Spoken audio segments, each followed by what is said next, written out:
আসসালামু আলাইকুম। আশা করি সকলে ভালো আছেন। তো আলহামদুলিল্লাহ আমি অনেকটাই ভালো আছি। তো আজকের ভিডিওটি মূলত হচ্ছে যে আপনারা কীভাবে আমাদের থেকে হোস্টিং নিয়ে হোস্টিংটাতে একটি ডোমেইন এবং একটি সাবডোমেইন অ্যাড করবেন, সম্পূর্ণটা দেখাই দিব এই ভিডিওর মাধ্যমে। ঠিক আছে, তো প্রথমে আমরা ক্রোম ব্রাউজারে চলে গেলাম। তারপর আপনাদের পে হোস্ট অ্যাকাউন্টে লগ ইন করে নেবেন।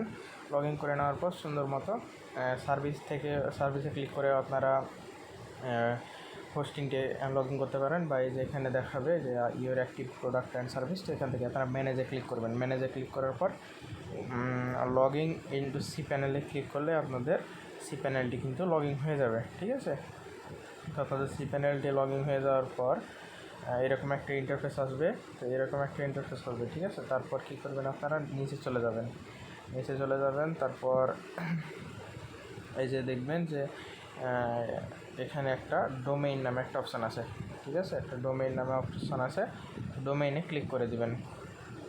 ডোমেইনে ক্লিক করে দেওয়ার পর এরকম একটা ইন্টারফেস চলে আসবে। তো আপনি যদি চান যে দেখতে পারবেন যে কতগুলো ডোমেইন অ্যাড আছে বা কোন ডোমেইনটা অ্যাড আছে, আপনারা এই যে এখান থেকে সব কিছু দেখতে পারবেন।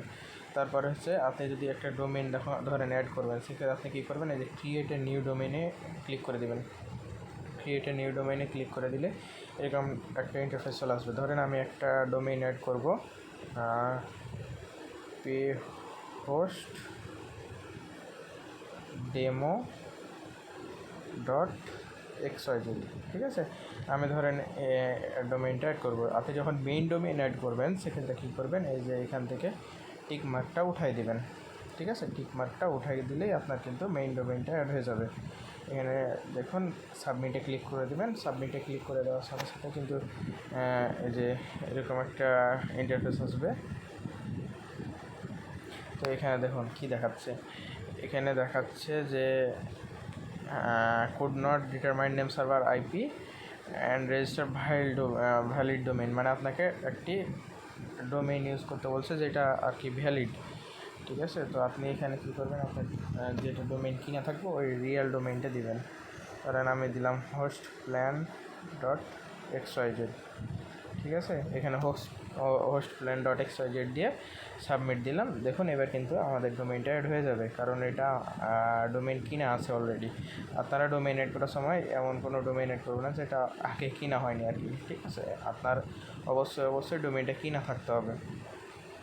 তো দেখুন আমাদের এই যে মেসেজ চলে আসছে যে সাকসেসফুলি ক্রিয়েটেড ডোমেইন। ঠিক আছে, এখন কীভাবে আপনারাকে দেখাবো কীভাবে আপনারা একটি সাব ডোমেইন অ্যাড করবেন। তো সেম প্রসেসে আপনারা ক্রিয়েট এ নিউ ডোমেইনে ক্লিক করে দেবেন। তারপর এখানে ক্লিক করে দেবেন ডেমো ডট প্রথমে আপনার যে ধরেন একটা সাব ডোমেইনের জন্য যে আগেরটুকু যেটুকু থাকে ওটুকু ধরেন আমি দিলাম টেস্ট ডট, তারপর আপনার মেইন ডোমেইনটা দিয়ে দেবেন যেটার মাধ্যমে আর কি সাব ডোমেইনটা করবেন। তো আমি দিলাম hostplan.xyz।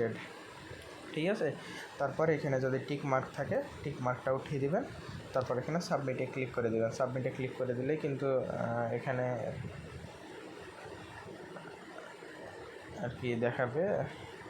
এখানে এরকম যদি দেখায় সেক্ষেত্রে আপনি রিফ্রেশ দেবেন। রিফ্রেশ দেওয়ার পর আবার ডোমেইনটি অ্যাড করে নেবেন। ডোমেইন তো আমি দিলাম test.hostplan.xyz। ঠিক আছে, তারপর এখানে সাবমিটে ক্লিক করে দিলাম।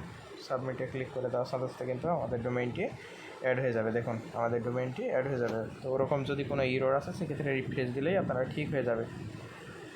তো আপনারা এইভাবে একটি ডোমেইন এবং সাবডোমেইন অ্যাড করতে পারবেন। তো আজকে ভিডিওটি এই পর্যন্তই। সামনে কোনো ভিডিওতে দেখা হবে ইনশাআল্লাহ। আসসালামু আলাইকুম।